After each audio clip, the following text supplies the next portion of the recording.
Mga Lods, gandang araw mga Lods. Dito pala ako nagawa.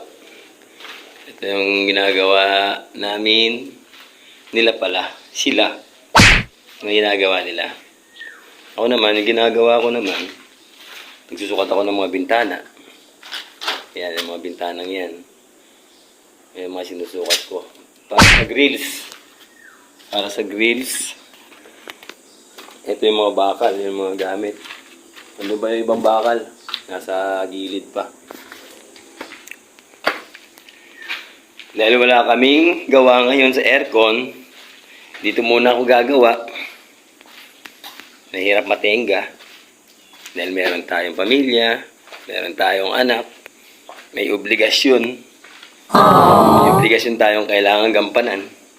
Dahil pag di mo ginampanan, kawawa ang anak mo. Di ba? Kaya mga Lods, magsipag lang tayo. Sipag lang, huwag bibitiw, huwag susuko. Huwag tamarin, siyempre. Importante yun, huwag tamarin. Thank you. Thank you, thank you.